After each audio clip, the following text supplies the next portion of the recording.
Welcome to a Celtic State of Mind. I'm Paul John Dykes, and for the Thursday Bulletin, I'm normally joined by Declan and JP.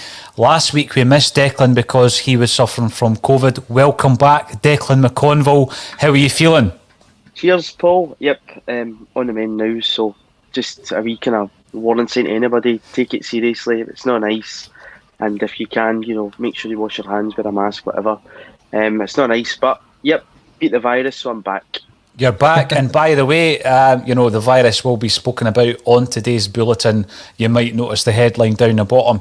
Stepping in for JP Mason is Colin Watt. Welcome back, Colin. We know that JP normally has the number over his shoulder.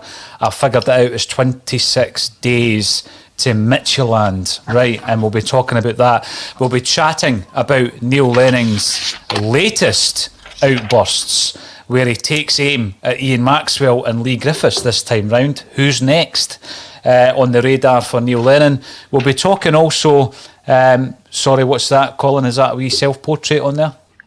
It's 26, I'm just doing GP. 26, well done. Well done, mate. You're sitting in to the hot seat. But there's plenty of other topics to discuss in the world of Celtic. We'll start off with this morning's interview. And the way really that Neil Lennon seems to be burning bridges left, right and centre. Mm-hmm. He's still talking about Dubai in terms of the code's rules and the protocols, rather than questioning himself as to why Celtic were there in the first place. And he's responded to the interview given by Leigh Griffiths yesterday. Let's start off with that. That's a decent wee topic to get our teeth into first and foremost.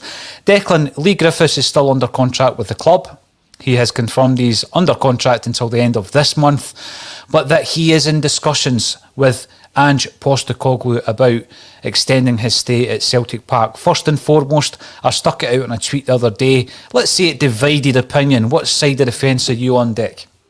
Yeah, I'm still probably on the side of the fence that I was when we chatted about this a few weeks ago, that to me Leigh Griffiths let us down in our biggest season, and but unless we're going to bring in somebody of similar quality or get the right covering, which I don't trust us to actually do, it's a case of I heard what Brian was saying the other day too, we might be stuck with him because we're probably not going to go out and spend money to replace him.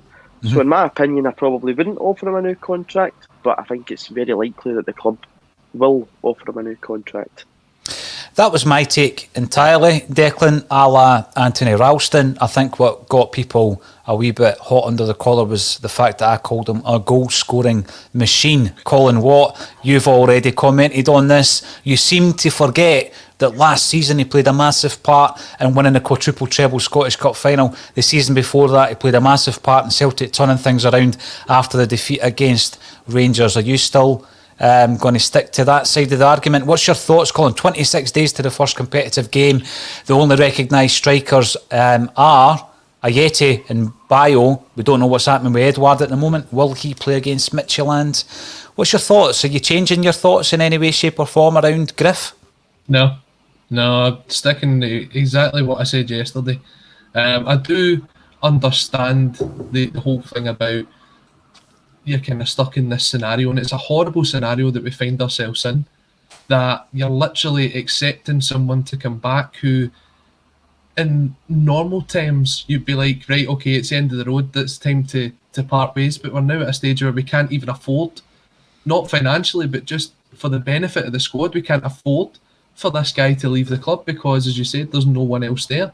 We've painted ourselves into a corner, Colin, haven't we? That's the standard that we've slipped down to, and that's a horrible position to find ourselves in. But I'd like to think that we can recover and be back from that. So, ideally, Leigh Griffiths wouldn't get a new contract. Now, as I said yesterday, if it's between him and Charlie Wyke, then it's Leigh Griffiths. But you've got to think that Ange has been sitting in that hotel room in London for the last 10 days or so, looking at targets. You've seen a couple that's now coming out into the press today. You'd like to think that we have got something going forward that we can say, this is the kind of player that we want to pick up, and not pick up someone who hasn't really done... Someone said in the comment section yesterday, you talked about And last scoring 40 goals when Ronnie Dyle was there. It was the last time he was the first choice striker. That's the last time that he deserved to be the first choice striker. There hasn't been any point where you've said, well, Leigh Griffiths should definitely be your number one striker, because the players that have come in have done better than him. Now, people were saying Edouard Dembele, they were far better players than him. He had to improve his game to show why he was worth playing for Celtic and why he was worth getting that jersey, and I don't think he has done it. But today, that outburst from Neil Lennon on him, I think that was totally uncalled for, and it's about time the two of them put it behind each other. Well, let's talk about that outburst from Neil Lennon. He spoke about he did let himself down, says Neil. He's on full pay for 3 months during lockdown. He comes back totally out of condition, a stone overweight. That was totally unacceptable.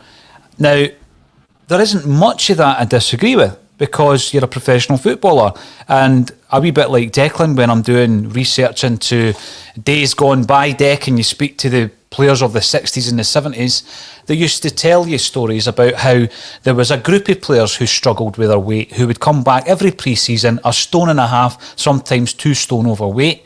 And the pre-season training was all about them shifting that weight. And what they did during those times, which apparently is very unhealthy and shouldn't be done because it's bad for your health, is they would put bin liners under their training jerseys so that they could sweat the weight off. And generally, and the players that I've spoken to who had issues with weight were people like George Conley, Pat McCluskey, Bobby Murdoch. They all carried far too much weight over the summer and they got rid of it. Now, Neil Lennon's having a go at Leigh Griffiths for coming back overweight.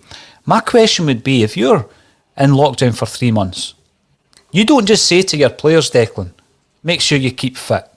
There needs to be something in place where the club are monitoring the players, so you don't come back a stone overweight. Now, I'm not saying for a moment this, that Leigh Griffiths is not to blame entirely for this. What I'm saying is that there needs to be responsibility on the part of the club and on the part of the manager of that player to ensure that they're being monitored. And say after 2 or 3 weeks, Declan, you've been indulging in too many kebabs or whatever your vice is, right? And you're piling on a few pounds. It's identified at an early stage by a club like Celtic, who've got access to everything. We're not talking the 60s and 70s now where the physiotherapist had a heat lamp. We've got departments, we've got staff, we've got people looking at data analysis, and science and diet. So for me, I don't think that rings entirely true. Yeah, Leigh Griffiths is a professional sportsman on full pay for 3 months, and it's his responsibility, certainly, to keep fit. However, it's also the responsibility of the club to monitor that fitness. Declan, what's your thoughts on that?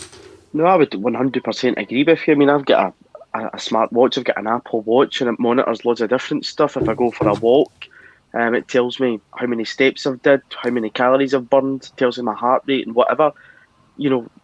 Multiple images of Scott Brown last season, he had his Apple Watch on, which I guess was tracking probably what he was doing and whatever he was putting in.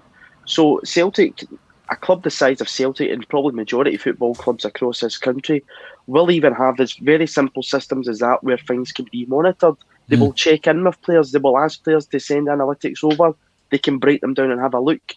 They'll be in specialised diets. Obviously you can't see what a player's eating all the time, but surely there becomes a point when you're constantly saying, okay, can we get your weight? Can we see what we've done this week fitness wise? In the Spurs documentary, I get football clubs are obviously adapting to a situation we've never been in before, but there's an image in the Spurs documentary when Mourinho's standing and he's got each and every single player on a screen where he can see all of them, seeing what they're up to. So, I think players had an individual responsibility, 100%, but I think the club had an individual responsibility to make sure that we still kept players in top form. And, with the way some people came back and with the way some people lasted in games, it looks like that never happened. And again, that's a collective. It's not just one person doing that. It's every single department in the club, as well as individual responsible for it. The thing is, Colin, we know through friends of the podcast, and I'm calling it a podcast, it's no longer a podcast, friends of a Celtic state of mind, that during that period, Leigh Griffiths was training, and he was training on his own, and he was using facilities to ensure that his fitness didn't dip. Now, he's obviously put on weight, and Neil Lennon has revealed that, rightly or wrongly, publicly that he'd put on a stone. You know, should Neil Lennon have said that? Probably not. It's probably about time Neil Lennon had a look at his own responsibility in relation to last season. And you're sniggering because I wasn't talking about Neil Lennon's condition. I'm talking about the responsibility that he has to take on board for last season. But again, what's your thoughts, Colin? Yeah, the responsibility partly is with the player, but surely the club have to monitor it. There was a bit in the interview which I did agree with Neil Lennon, which is when he was speaking about Leigh Griffiths' game, and he says that a lot of Leigh Griffiths' game comes down to his speed. And how many times have we seen him when he was playing up top on his own? He would be the out ball for Celtic. He would go and chase down balls. Mm-hmm. He would get beyond that last defender and stick the ball in the back of the net. And he was saying because of his physique, he wasn't set up to be that striker, and therefore his game had totally changed, and it didn't suit the way that Celtic played, and it didn't suit the way that Leigh Griffiths could be a part of that Celtic side. Now, that's the one bit I did agree with. The other part, the rest of it though, they coming in and he basically had a go at him, saying that he didn't think that Leigh Griffiths had it in him to ever get back to that standard. Yeah. Who is he to say that? Really? I mean, this is a year on from the kind of scenario where he's left behind when the team goes to France for the pre-season. Mm-hmm. He's also left the club from that point. Neil Lennon's left the club and says, well, John would have known what his temperament was like, so John made a decision on him and playing for the rest of the season. Yeah. Yep. He has to move on. Why is he going over this ground over and over again on Leigh Griffiths? Or on any subject exactly. In relation to last season, Colin. What benefit does he get out of this now? It's not as if people's made their decision. Even listening to that today, no one's going to listen to that and go, do you know what, I was wrong? Or if there is, there'll be very few people. People have already made their mind up on it. If anything, I think all his outburst that has come out has turned some of the fans that were still sticking with him against him. Mm-hmm. What kind of PR exercise is that? You said, what benefit does it have for Neil Lennon? I think that the benefit is that he is trying to set the narrative so that he can get another job in football. Now, one of the points he makes there, and you were quite right to say it, Colin, he said that John Kennedy decided that he wasn't in the right frame of mind or condition to play for Celtic. Again, he shouldn't be referring to Leigh Griffiths' state of mind or frame of mind. He probably should have said state of mind. Frame of mind, right? Because, again, that's disclosure that he shouldn't be making on a public network. Absolutely not. But the problem that I've got with that is that he's then gone on, like you say, to say that he won't reach those levels again to play at the top level for Celtic in Europe. I'm going to make a prediction right here. Leigh Griffiths will perform at a higher level than Neil Lennon ever will as a manager from here on in. Now, I think that Neil Lennon was wrong to go for the jugular today with Leigh Griffiths, but in answer to your question, who's benefiting? Neil Lennon's benefiting. It's all about brand Lennon now, Colin, and the people that have stood up for Neil Lennon, regardless of performance, regardless of the outbursts, and regardless of last season, as the bus was careering towards the edge of the cliff, they still stood up for him. They've got to realise that the stubbornness of that manager had a lot to do with last season's performances. See, last season, Colin, you're talking there about the way that Celtic played. I see that as a stubbornness. You play to your strengths. Mm-hmm. So instead of looking at the fact that I'm going to punish Leigh Griffiths by leaving him behind, I think there was 5 or 6 left behind at that time, wasn't there, when we went to France? Mm-hmm. I'm going to leave him behind. I mean, if you do that, how's that going to benefit the player? Do you honestly think that that's going to give Leigh Griffiths the jag he needs to become fit, to be in, to use Neil Lennon's words, the right frame of mind for the new season? He's then a bit part player for the entire season. So by the time John Kennedy comes round, and I said on the podcast, he should start playing him, you've already ground Edwards into the point of near submission where he's playing every minute of every single game. And this is a player last season, Declan, who suffered from COVID. And you've just explained to us how much that hits you on a physical level. Eddie never got a break last season. I know he had a bad season. I know he looked disinterested. But how great would it have been to look at the season before and say, you know what, see when I partnered Griffiths and Edouard up front together, it breathed new life into this team. Rather than looking at that, Neil Lennon's been stubborn and he's basically punished Leigh Griffiths, and I think he's punished them all season. Mm-hmm. Yeah, I think what Colin said earlier, I think it's time for both of them to move on this. You know, we're just going over old ground and the same thing. At this point in time, Leigh Griffiths is still under contract at Celtic Football Club and should be doing his best to get himself in the shape that he wants to be to prove himself. As for Neil Lennon, whatever he'll take on as a media role or whatever, could look forward to that and go our separate ways. And there's no point keep going over this stuff. You know. See, the thing is on that as well, there's only one person that comes out of this with the opportunity to prove himself, and it is Leigh Griffiths. 100%. Leigh Griffiths has got, if he does sign this new deal, which he himself has come out and said is in the pipework, then he's got that opportunity this year to prove everybody wrong that has said that he didn't deserve it, including myself. He's got 12 months to prove that. But, I mean... Have we got a wager on this, Colin? Because I know we do have one on Luke O'Connell for next season. So we'll work on that one. We'll work on that. No, you're right. He talks about deflection. He says you should only talk about yourself. My message to Neil Lennon would be practice what you preach in relation to that. Move on.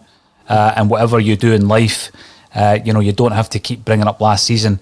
We'll come back to the fallout we had with Ian Maxwell because there is loads of other topics to discuss. Do you think, though, that the culture created last season, and that was a word used by Lenny during the season, is something that you bring in the new man, you bring in Ange, you bring in Dominic Mackay, that culture, once all the players come back, Colin, is something that, pretty quickly you will see a change in approach from the players. Now, where I'm going with that is obviously Callum McGregor has been at the forefront of a lot of discussions recently.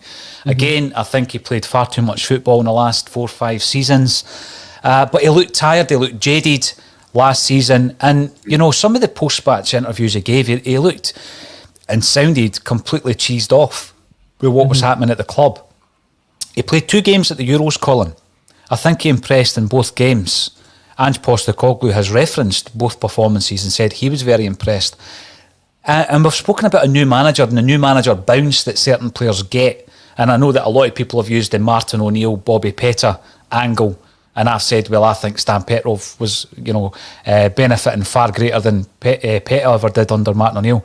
Do you think Callum McGregor's going to be key to that with a new approach, the new manager? And we'll see the Callum of old, because I was really impressed with the 2 games he played for Scotland. Yeah, it's interesting you mentioned the amount of games that Callum's played. I think over the last 3 or 4 seasons, he must be playing close to 200 odd games for both club and country. And it might not sound a lot to some people, but I mean, it wasn't as if he was playing half an hour here or 60 minutes here. Most times he was playing 90 minutes 2-3 times a week. And that will take a lot out of him. If there wasn't someone that was coming in and giving him the chance to sit out the last 15-20 minutes, he was playing those 90 minutes. But there's one thing that can go above the level of fitness, and it's the kind of idea of the adrenaline behind performances. Now, Scotland should have been dead on their feet against England. They were chasing that ball around for the best part of 90 minutes, but you never seen anybody give up because they knew how important that can be. You've seen it at Celtic Park before as well, on big Champions League nights, when we went down to the last couple of minutes and we've got those last minute goals, and it's went beyond the fitness levels because they've got themselves really perked up and the adrenaline's pumping for that game. I think last season there wasn't a lot of that within the team. So games against perhaps your St Mirrens and your Ross Counties where we did lose it, I don't think the team was up for it. No. And then when it got to the stage of 60, 70 minutes, when the natural tiredness kicks in, there wasn't that second wind to get them forward. And that's where we lost out in them games. But you have seen it for Scotland, at least with Callum McGregor, that they have managed to find that second wind. He has went on and played really well for the 90 minutes. So if that's something that Postecoglou can install within the Celtic team, is this never give up, never say die attitude, and we can really look forward to every single game and get the team going for every single game, then hopefully we can see the best out of Callum McGregor. I hope so. Declan, what's your thoughts on McGregor? We've spoken quite a bit over the last couple of weeks around him taking the captain's armband. I think that's a given. We looked at all the different options. He's definitely the vice-captain. But also because of the good performances, do you think that we're maybe going to have a fight in our hands to keep him? Because obviously some of the Premiership clubs down south have been looking at the likes of Edouard and Ayer. Is McGregor going to be on the radar? I'm sure he probably has been on the radar for a while. You know, I'm a bit of a McGregor fanboy, but I thought he was outstanding under Brendan Rodgers. I think he's one of the best players that we've got at our disposal. And against England on Friday night, I thought he was absolutely outstanding. Just his whole performance, the way he spread the ball about, the way he broke up play, he was breaking the lines, he was chasing the ball. I just thought he was absolutely outstanding. And I think, Colin makes a really important point there. And I think you see that in January when we come back from the Dubai debacle. Youth players and players who hadn't got a chance and didn't show any hunger at all for me. Probably one of the best players in one of those games was Anfred Alston, which was just like, what is going on here? And I think that was against Hibs or Livingston possibly, Anfred Alston. I thought he played really well. Yeah, Livy. And, it actually showed then that there was a lack of hunger. And with the way results were going, there's probably players sitting there thinking, hope I don't get picked. Because you knew you were just going out for, what became the norm, a disappointing draws, especially during that period that we went 2-12 or whatever it was, a terrible run. You probably wouldn't want to be picked as a player and get thrown in that environment. But I think Callum McGregor could flourish under a new management system. We saw how well he worked under Ronnie Dyler, how well he worked under Brendan Rodgers. He was very good in the 9-in-a-row season under Neil Lennon. There's no reason why. He's not old. A new man can come in, give him fresh ideas, change his game a bit maybe. It depends on what they want him to do. I mean, for Scotland, he was kind of playing as like a kind of number 8, which I think he's a lot better in playing it, whereas a lot of the time last season he was basically playing as a number 6 and trying to make up ground for Scott Brown. So, yeah, I think we've still got a good player there, and I think, as long as he's ours, I think you'll still see a lot more from Callum McGregor and Keenan White Hoops. It's interesting you talk about these days a player as a number 8, a number 6 and a number 10, because that's how my brain works, Colin, because I'm old school when it comes to that. But I think your number 6 would be Sorrow, surely, yeah. And your number 10 is probably up for debate. It would be Turnbull in my book, but we're going to have a wee chat around that first lineup later on in today's show. But let's bring in some of the comments coming in. Patrick Murphy coming in from YouTube. Welcome to the show, Patrick. Over the years, I defended Neil Lennon, but his refusal to lay blame on himself for last season's failures is unacceptable. Have you noticed he's never linked to big jobs? He's not well thought of as a coach. Well, we will wait and see where his next move is. David Kelly also on YouTube. And if you're watching on YouTube, make sure you subscribe as well. I've got 8 items sitting here in the studio, framed. They're signed jerseys, signed prints, etc. And we will be giving them away to subscribers very soon on prize draws, so get subscribing. David Kelly, not a fan of Lennon at all, but he is right in the way that some COVID rules are applied differently by the SFA. But he really needs to remove himself from the media. His reputation is in tatters. We'll have a wee chat about the flashpoints with Ian Maxwell as well. And welcome back in France W, Celtic and Villa on the Avatar. Great to see in here, Ange. Is it Lennoxtown? That was a wee misprint there, Lennontown. Lennoxtown. It starts right here for real. Yes, so Ange Postecoglou visited Lennoxtown yesterday for the first time, and he will be taking his first training session later on this afternoon. Here's a wee one for you guys. Celtic have invited us and others along to the press conference tomorrow. Now, this is interesting because I've been reading a bit of criticism about so-called fan or alternative media getting into bed with the club or with the mainstream in relation to their output. But we've been invited along tomorrow to speak to Ange Postecoglou and Dominic Mackay. So first and foremost, Colin, as an outlet of Celtic content which provides the content to Celtic supporters, surely that's a no-brainer. You don't refuse because you think, you're some kind of plastic revolutionary online and you don't deal with the club directly. We're getting offered an opportunity to speak to the new gaffer and the new CEO. You take that willingly, don't you, Colin? I would say so. I think it's a great thing that Celtic are starting to work with fan media a lot closely now.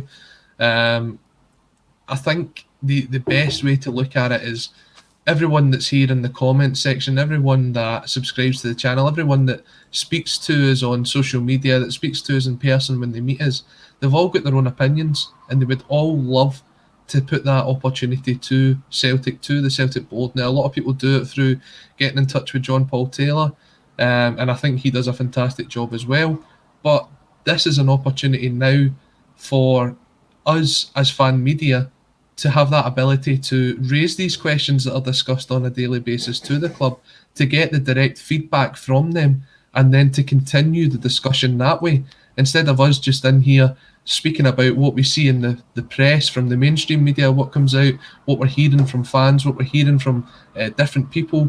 You just want to be part of that conversation, and that's all I think a Celtic State of Mind's tried to do, is be part of that conversation, whether it be with the fans and now this opportunity with the clubs. I think it's a great thing. I think it's brilliant that the club are embracing it, Colin. I know for a fact that Dominic Mackay has been contacting people directly, and some of the groups directly as well. This is something I don't think we would have expected from the previous regime. The previous CEO, there's no way he would give you a call to introduce himself. And for Dominic Mackay to take the time out, Declan, to do that, shows a completely different approach. And I don't think, because there are going to be cynical kind of voices around this saying they're trying to get in bed with you guys so they can influence your narrative. I don't think it's about that. I think it's about the club taking on board that what we're doing is we're providing content to a wide section of the Celtic fan base, and they are allowing us to speak to, like last season, we spoke to Fran Alonso, John Kennedy, David Turnbull, Scott Brown and others, and already this season we're going in to speak to Ange. I'm calling him Ange as if I know him, and Dominic Mackay. I mean, it's a positive, is it not? For yourself as a student of media and journalism, it's something that you've got to embrace, haven't you? Yeah, I think you do. I mean, you can still remain an independent voice as well as going along to press conferences, you know, and at times there's plenty of people in the Scottish press I know folk aren't too keen on, and why not allow people from Celtic podcasts that they tune into and probably takes opinion a wee bit more seriously than those in the mainstream and newspapers and radio, you know. And as well as that, me and Amy are both of a similar age, been doing the podcast for a long time. It's a great opportunity, you know. It'll probably present ourselves at one point during this campaign that we might get to go along ourselves too. So I think, you know, for some big companies you don't get that opportunity, whereas for this as well, it's also letting us all, young and older people, try something new, get in the mix. You know, for people like myself that want to go into the media, it's a great opportunity. So no, I think it's a great positive step from the club. I think they need to try and reconnect with supporters. I think this is one simple, small step that they can do, and, you know, get what the feeling of the fans is, because I'm sure everybody that will go in there on tomorrow will go in with a fresh mindset, and we'll ask some very good questions. So yeah, I don't see any problem with it. And again, as I said, you can still remain an independent voice with your own viewpoints, but go along and ask questions. Absolutely. And the big thing as well, Declan, anybody who wants to give us their burning questions, they can do it. They can do it on here. They can do it on social media. And obviously we won't get the opportunity to ask them all. And I'm pretty sure some of the outlets will already ask the question, as normally happens, Colin. You've been in pressers yourself. Yeah. So you've got to have a collection of questions just in case the first 12 that you've got written down are going to be asked before you get the chance. But you're right. I mean, Declan, you're obviously studying the subject, as is Amy. I won't be the guy that goes to the press conference tomorrow, because it's not all about one individual. It's about spreading that around the group. We've got some brilliant people coming in from the local university here into the studio, and you know, setting up their own shows, getting involved in existing shows, and it's all about really just building that confidence and the knowledge and experience of people who down the line will be on the telly and will be in the on the news sources. So yeah, we need to get the ACSOM furry mic covers ordered, Colin, for such times. But I'm going to put you on the spot, Colin, first and foremost, one question you would ask Ange Postecoglou tomorrow at this press conference, what would it be? I think the most pressing thing is to find out what his thoughts are on the first training session and what he's identified as what the key areas are that we need to strengthen going forward. I think that's what a lot of fans will be interested in finding out, is this is the first time he's seen quite a few of his players in the flesh. Because he's taking his first training session, I believe it's today at Lennoxtown, even though he was there yesterday. I think that was a bit of a media tour for Celtic TV yesterday. But he's getting to take these players in training today. He's obviously watched clips of them before. What impressed him? What does he need to strengthen on? What's his key focus for this season? That's what the fans want to know, and it's something that if he's assured in the way that he comes across with it, fans will be able to buy into him. What about yourself, Declan? First question for the incoming boss, Ange Postecoglou. A wee bit controversial, but I would probably like to ask him how talks went along with Dominic Mackay, whether he was in constant contact throughout the whole Howe debacle, because we all know that was where they wanted to go, but I would like to know how far that ran, how much contact he actually had with the club, and that would actually tell us if the club were really doing their due diligence and not just putting all their eggs into one basket. So maybe a bit controversial, but I would like to know the answer to that. I think that's very interesting that you say that, Dec, because I was watching the interview that he gave. Like Colin says, he gave the interview yesterday, and one of the things that jumped out at me, first and foremost, he says Callum was outstanding when he was talking about Callum McGregor. He's talking about, he's got 26 days to prepare his team for the Champions League qualifier against Midtjylland, and we'll talk about that as well. But he went on to say, I already had some familiarity with it when talking about Lennoxtown.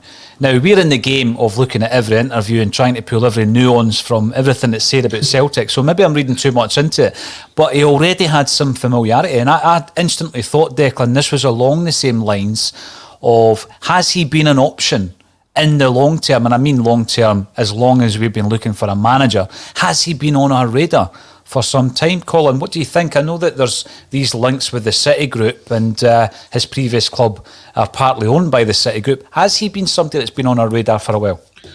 I believe if you go back to his first interview that was put out when he was confirmed as the manager, he did mention that he'd spent time in Scotland before.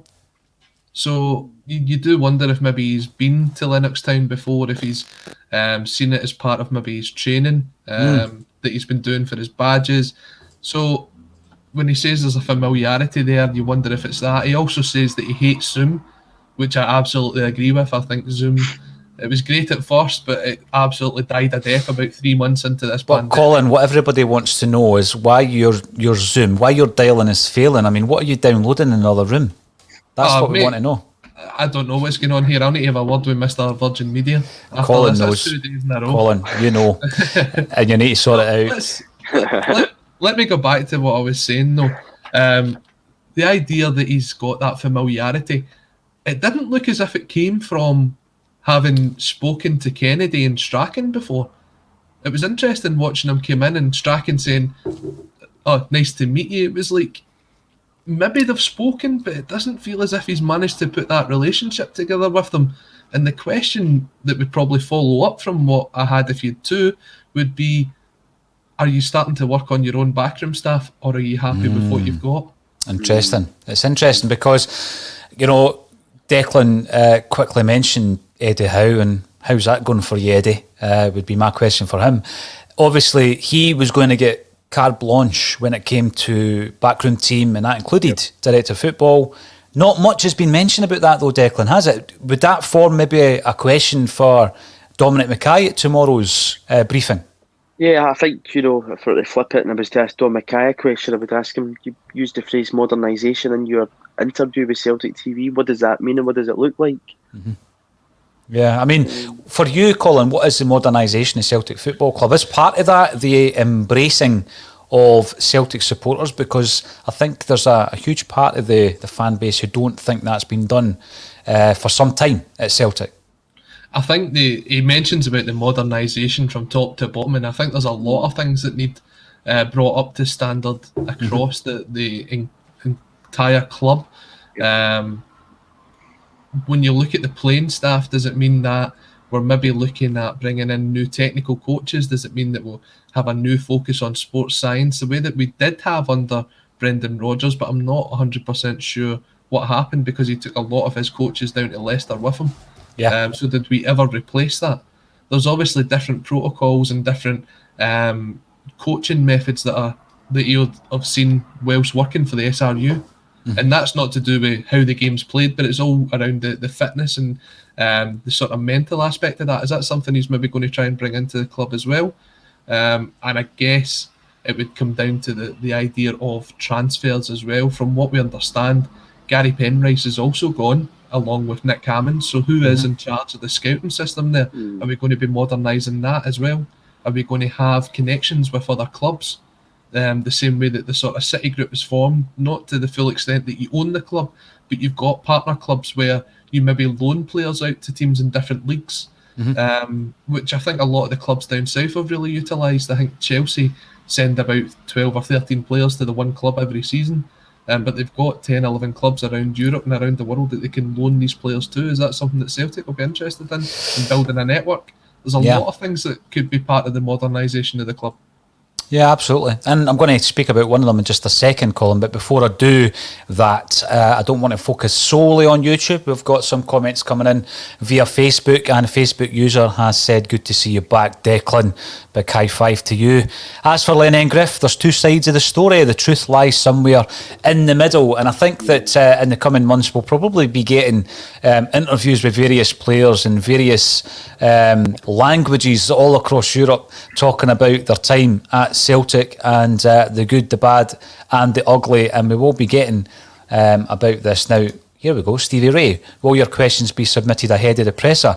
I assume fans want to know why the Howe deal dragged on, Hammond's replacement, Ange's backroom team, when will the fans be back, signings and sales. I think this is the thing that Stephen brings up. These are all excellent points, and you'd be going into the press conference with these points, and then it's just a lottery as to when you get asked to actually pose a question. As I say, most people have got all the juicy ones before you, but the way that it's set up is you don't submit anything other than obviously the COVID kind of stuff that you need to submit. You don't submit questions, so you can ask any question, I guess. I mean, if it was unacceptable, you might not get asked back, but you could certainly ask anything, and you don't have to get it vetted before you go into the press conferences as well. So I'm looking forward to that. A Celtic State of Mind will be represented at tomorrow's press conference at Celtic Park, and obviously we'll be welcoming a new manager and a new CEO to the club. Modernisation, Colin.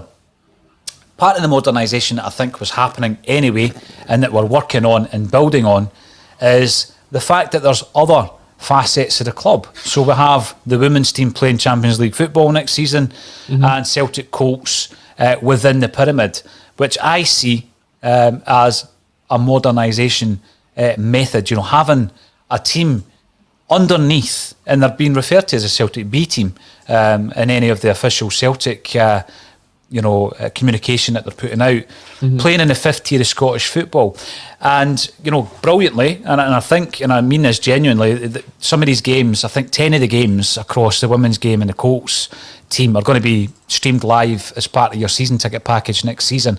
That kind of feeds into this membership idea, Colin, that we spoke about on the podcast a few weeks ago. We've already seen that the club are starting to assemble their B-side. They're bringing players in. For example, we know that Joey Dawson came in, 18-year-old came in from Scunthorpe. But the question I would ask, Colin, and I know you keep an eye on the wider squad, and that includes players that have been out on loan, is there going to be a bit of a dilemma on splitting up the squad? Because there's a group of players for me, players like Connell, and I know you're a big fan, McInroy, Robertson, Henderson, Afolabi, where you ask yourself, are they first teamers? Are they just on the fringe of the first team? Are they too old? Have they been playing at too high a standard to then go down to the Colts? Is that a dilemma for you, Colin, or do you think they're first teamers that will be on the fringes? They've got one more season to make an impression. But how do you think we'll be able to deal with that? I think, and I may be wrong here, but I think there is an age limit to the Colts team for next season. I believe it may be 21, although someone may come in and correct me there. So there is a couple of players. So Ralston will not be playing then? Pretty much. There's a couple of players that are kind of on the verge of that. You mentioned like Kieran McInroy, I believe he's just about to turn 21. Luca Connell's only just turning 20. But then they were on loan. Well, Luca Connell was at least at Queen's Park last season. which is only the league below. So it's an interesting one when you look at it that way. Is it more the fact that they're playing week in, week out, or is it the level that they're playing at? Now, the interesting thing for me was when Celtic announced Joey Dawson, when he came in, it was made clear right away that he would be part of the Colts team for next season. As part of the press release that went out, it says he will be moving into the Colts team. They're playing in the Lowland League next season with a view of him playing in the first team or being part of the first team squad next year. Yeah. So that's obviously been put to him that this is the plan for him, and he's agreed to that, and that's why he's signed for us. And there is quite a few players that are on the sort of 19s to the development squad that are on the verge of, well, do they move on? Do they go and play somewhere else? Do they sign for someone else? You saw a couple of players that's been linked with Leeds over the last couple of days, and Leo Helge and Anderson as well. Yeah. We saw guys like Coffey and Morrison disappear over to Germany. This is now a chance for them to actually play. I don't mean to sound condescending here, but it's men's football. They're playing proper professional football. The teams that are in the Lowland League, you don't want to sleep on them. There's some actually very good players in there. Players that have played at a high level that are coming to the end of their career, and youngsters that are making the breakthrough that are on loan from some of these teams as well. So they are going to be playing competitive games week in, week out. So it's a good opportunity for them. But there is, again, that bunch of players that are maybe just too old for that level that you say, will they then go out on loan next season like they have been doing over the last couple of years, or are they part of that first team squad? But with the new manager coming in, it's almost a fresh start for everybody. So they've got the pre-season to prove whether they're a first team player or they will go out on loan. I mean, there is a whole group of them, Declan, isn't there? The names I mentioned, there'll be a few more on top of that as well, where you think to yourself, if they're not part of the first team squad at that age, and I think kind of once you get to 21, 20 even, you think to yourself, if you've not made an impression in the first team, and I think that there's exceptions to that rule. Callum McGregor was 21 when he made his debut for Celtic. I don't know if Neil Lennon didn't fancy him, but he was 21 when he finally made his first appearance under Ronnie Dyler. But there's a group of players there that, you know, could fall by the wayside, and they might not benefit by going to the Colts team, you know, playing at that kind of level and at that standard. I mean, the first fixtures have been announced. We're starting off by playing Amy's team, Bonnyrigg Rose, followed by Berwick Rangers, East Kilbride, University Stirling, before the first game against Rangers for the Colts as well. So what's your thoughts on it, Declan? Is this part of modernisation? Is this giving a pathway to young players coming to Celtic that up until now they've simply not had? Yeah, I think, you know, a pathway is definitely the word, a progression pathway that, you know, what we were talking about earlier with Dawson, that it depends on what deals you offer to players or how you talk to them. If it's like, you know, what Colin was saying earlier, if you're offering a player, I don't know, a 4-year deal and telling them you're going to be in the Colts team for 1 season with a view to then join the first team, as long as you're offering that and they're understanding what they're getting, then I think it's a good thing, because it's been something that we've definitely not had in a few seasons at Celtic Park, or for a long time, that we've not really, you know, the odd exception, I know, but in terms of what we've got there, we don't produce probably enough that we actually should, like we used to. So I think it's important in the sense that there is a pathway, but again, guys that we mentioned there, Robertson, Connell, Henderson, they were all playing at a level that is, you know, with no disrespect to the Lowland League, much higher. You know, Ewan Henderson was playing at Dunfermline, who missed out in promotion. Afolabi was at Dundee. Robertson was down in Doncaster, and I think he can back up him at somewhere else. And Connell again won the league with Queen's Park and be playing League One football if he was still their player. So it depends on what the balance is, because you don't want players to drop a level when they're doing okay, you know, because they'll be able to apply their trade probably a lot better at maybe a Dunfermline or a Queen's Park. But again, they're our players, and we want them to show us a clear pathway and, you know, get them into that way of playing for Celtic, you know, putting on the jersey and going out there, and hopefully all things going well, post-August there'll be crowds going to those games and they'll get a feel for it and get even a wee bit of pressure on them and what it's like to play for the club. So I think it depends on how you sell it to the player, and again, it's however Ange Postecoglou wants to, you know, basically say to them how they can make that progress and break into the first team. It's going to be important. Yeah, it was interesting, Declan, you were speaking about the games sort of post Dubai last year. And that's where we saw some of these players actually given game time. And I don't think many of them actually impressed.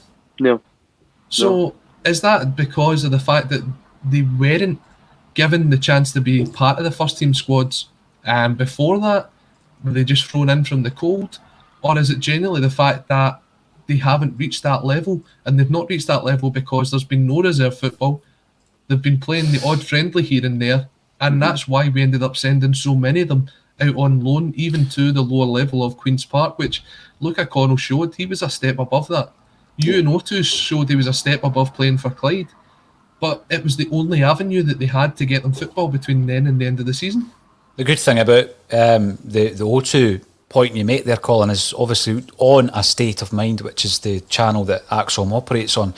We also produced the official Clyde podcast on a Friday night, and they were raving about Ewan O'Toole, raving about him from day one, the performances he was putting in, man of the match performances that he was putting in. So it's a fine balance, I think, with loaning players out, because one of the points Declan made, and I think this is really important, is there has to be a philosophy about playing for the football club. And if you loan out a dozen players, which I think's been the average over the last 10 years, every single season and more, they're then getting philosophies from all over the place and mindsets from all over, depending on where they're playing, who their coach is, etc. Then you bring them back into the fold. There's also the issue in talking about a gateway or a pathway where we were forced to throw in a lot of young players, Colin. They didn't look ready. I don't necessarily think they weren't up for it. I just don't think they looked ready for that challenge, that step up from playing youth football against other 18-year-olds to then getting thrown into the first team. But there was also another aspect, and this is a reason or an excuse for me to criticise Neil Lennon again. We threw in a right back in Anthony Ralston, who I said at the time was the best player against Livingston, and I got the usual pile on because I had the audacity to say that Ralston had a good game. But I said that Ralston played well. What was the benefit of him playing well to Anthony Ralston? Well, I'll tell you what the benefit was. We went away and bought John Joe Kenny, and he wasn't seen again for the rest of the season. Yeah. So what are you saying to the youth players? If we really need you, at the very, very worst, if we really need to play you, we will. But otherwise, you're not going to get a game. I think that was the message that we got from those two games in January. Yeah, I mean, you look at it and there was always a player breaking through at some point in previous seasons. There was always one that you could rely upon that he maybe not play week in, week out, but you were like, oh, it's exciting to see this player coming through. It started with Kieran Tierney, it started with Callum McGregor, even Mikey Johnson before I think Neil Lennon get his hands on him. It was exciting players that you seen coming through. Last season there really wasn't that. We were hoping that Karamoko Dembele would be that one, but he wasn't given the game time. He wasn't even part of the first team training at times. So it did look as if the sort of avenue that Declan's speaking about for first team, for youth players to get into the first team, it was almost as if that door was shut and there was no way of getting through it. Now, it's now got to the stage where we're actually looking at some of our long-term targets that are players that were in our youth team that we've let go.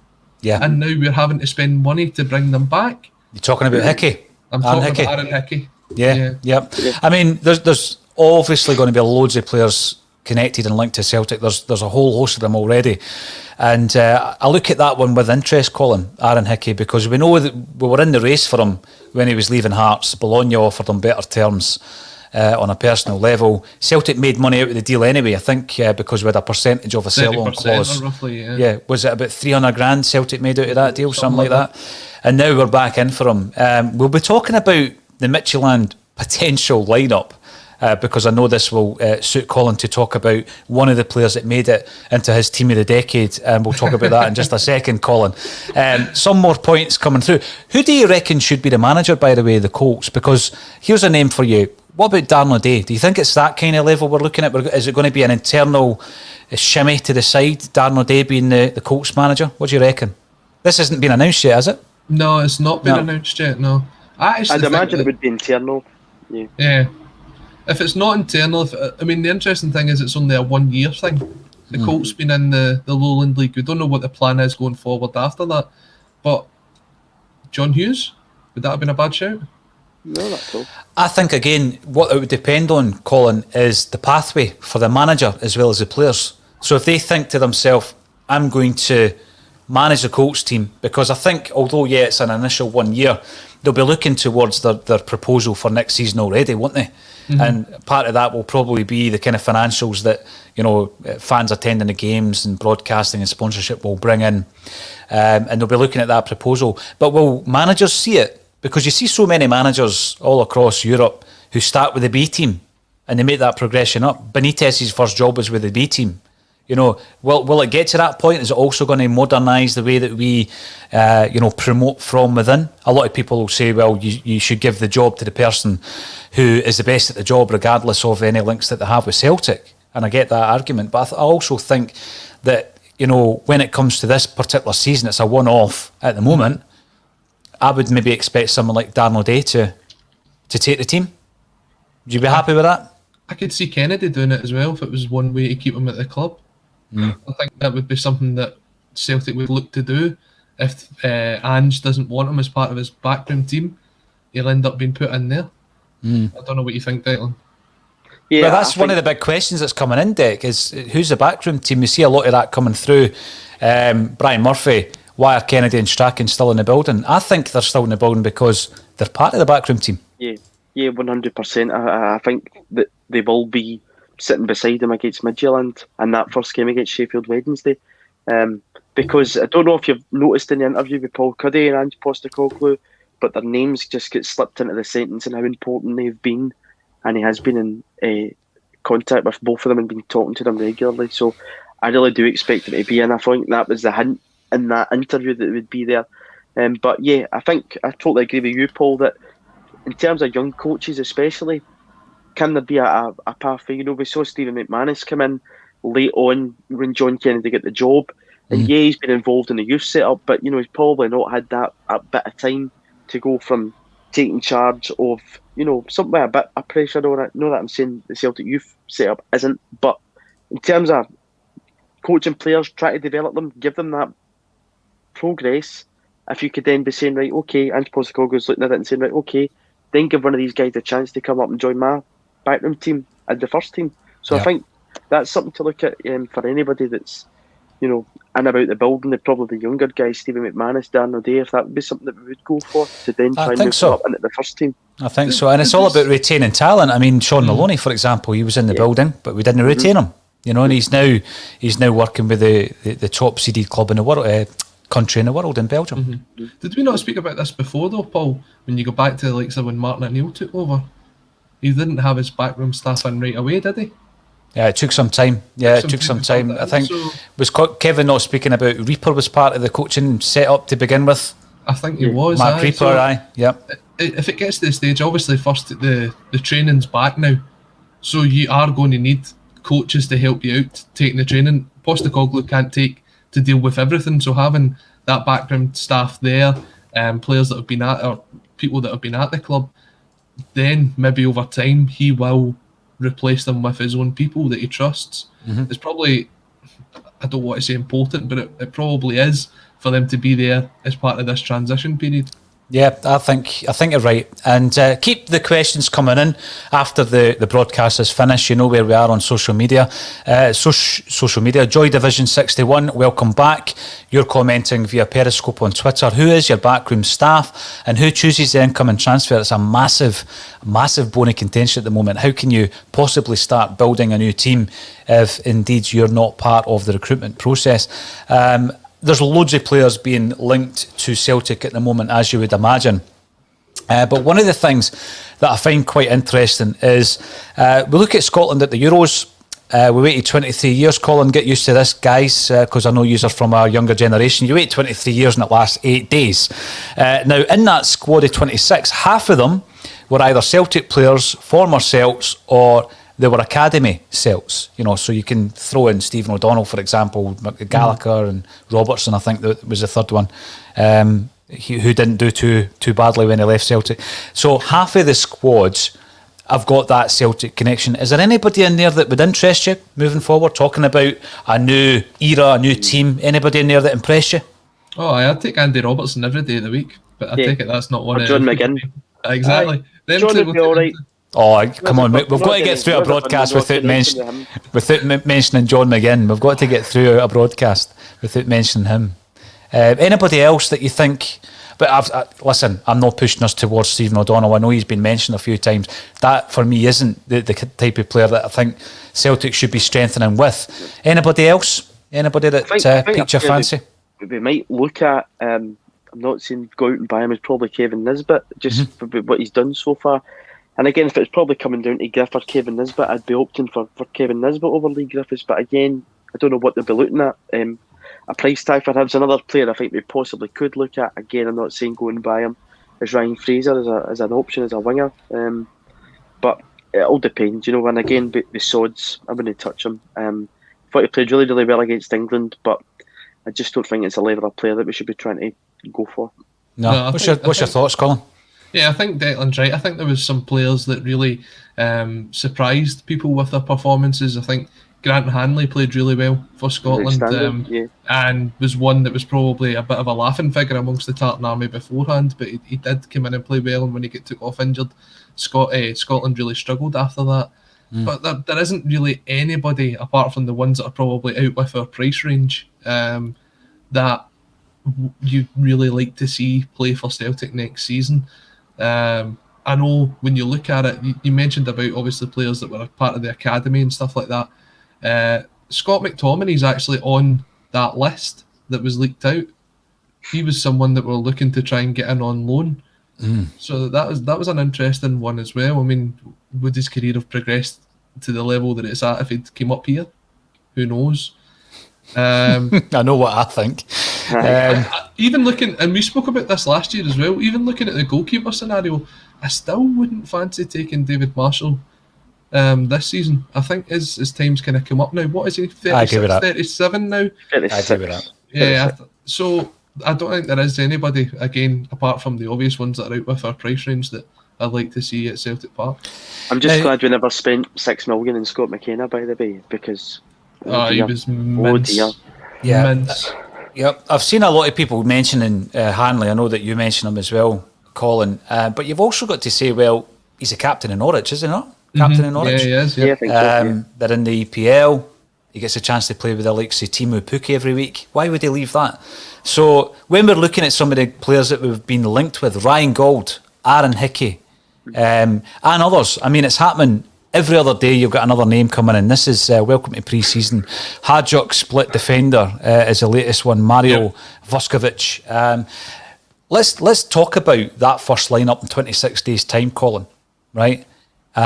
And realistically, I would guess that in the next 3 weeks or so, there'll be some additions to the squad. I would hope that we can bring in a centre-half, especially if Chris Ayer's on his way. I would hope that we can bring in a striker, even if we retain the services of Griffiths, as we are expecting if Edouard was to leave. What's your lineup going into the Midtjylland game? Now, bearing in mind when Postecoglou walked into the dining cafeteria area, he went right up to Ralston and gave him a wee pat, Aye. So we're talking about using the squad that we've got right now then, and then we can compare it to see who we bring in between now and then. So I think Barkas probably comes in as your number one goalkeeper. As it stands at the minute, I think when he gets the chance to work with Postecoglou, it's a kind of fresh start for him. I think he's now been able to settle into Glasgow, whereas he'd been living in a hotel for the vast majority of last season. So you'd like to think that might have helped him. Hopefully can socialise as well now and, go out and play golf or whatever and go for a meal. Play table tennis, that kind of thing. Now that the restrictions have eased, right back will be the interesting one. Does he go with Anthony Ralston, like you're saying, or does O'Connor come in there?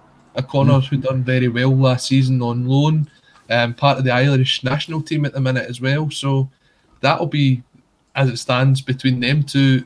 I would throw O'Connor in just to see what he's got, especially with the first leg being at home. Centre halves, what have you got? Stephen Welsh, and it's either going to be Near Beaton or it's either going to be Near Beaton or Leo Helge, isn't it? That's all you've got. Or Jack Hendry. Can we count Jack Hendry? Still officially a Celtic player. Shaw as well, yeah. Shaw as well. I'll go with Welsh and Hendry at the moment. Okay. And go with Greg Taylor at left back. Do you think Bolly gets a fresh start at Celtic? I think he probably will, but it will be down to circumstances. Just because we're going to have to look at the areas of the park, I think, Colin, that really need strengthened. And if you've got a body in there at left back as a backup left back, because I still don't think he'll get a game ahead of Taylor, then he'll probably be retained until we can either strengthen in that area of the park. But again, that might be January, because I don't think that's as much of a priority as the centre-half position and various other areas of the park. So I think he'll definitely be getting a clean slate. So going into the midfield, I think James Forrest on the right-hand side. In the middle of the park, I think you're looking at Turnbull, McGregor, and maybe Rogic. I think Rogic could be a surprise one to come back in. I think with the connection there with Postecoglou, hopefully we can get the best out of him. Johnson on the left-hand side, and then up front, if he's available, you would go with Odsonne-Edouard, but it looks like he may be going to the Olympics with France. So it's between Albion Ayeti and Leigh Griffiths. I can't back down from it. I'd need to put Albion Ayeti up front. I knew you would. That lineup, Declan, interestingly, plays with 2 number 10s and no Sorrow. How would you line up? Yeah, pretty much the same as Colin, Barkas and goals, back 4, Ralston, Taylor as the full backs, Welsh, and what's probably likely going to be near Beaton, McGregor, Sorrow, Turnbull as the 10, Johnson on the left, Forrest on the right, and then probably Albion up front. It's not a great prospect, but it is what it is at this point in time.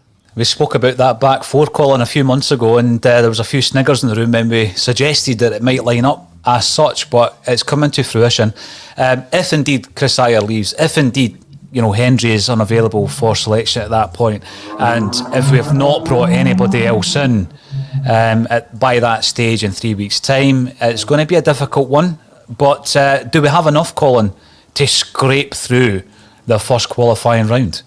I'll be positive. Let's say yes. Let's start on good terms here. And I still think there will be 1 or 2 that comes in before the deadline. I'm pretty sure there will be. Now, one final question before we go. We cannot leave today's show without focusing on the other person Neil Lennon fell out with today, which was Ian Maxwell. It was an interesting discussion. I'll come to you first, Declan. First and foremost, I would say that regardless of how many buses you need to take to games and training, Neil, we shouldn't have gone to Dubai. I mean, should that not have been the question that anybody on that panel posed to Neil Lennon there?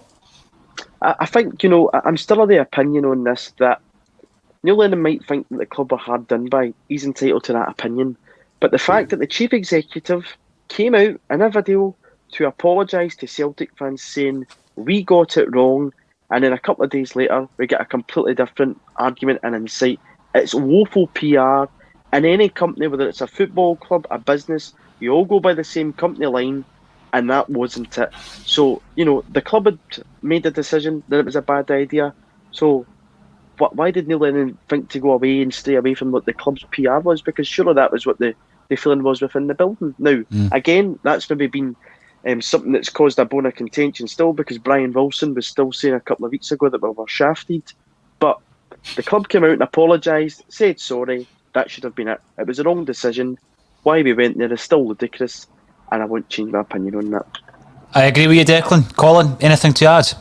I just love the use of the word shafted there. That's a great way to round it up, I think. Declan has got that knack, though, Colin, of every so often just throwing in a wee word that is perfect. Perfect for the narrative. Well done. Great to have you back, Declan McConville, and your recovery continues. We'll be back tomorrow at 12:30, and we will also have representation at the Celtic press conference with Ange and Dom. If you've got any questions for the CEO or the manager, keep sending them in to myself, Colin, Declan, or the ACSOM pages, and we will send our representative armed with as many questions as possible, and we will then share the video on all our platforms. Thanks everybody for getting involved on YouTube, Facebook and Twitter, and thank you to Colin Watt and Declan McConville for joining me on A Celtic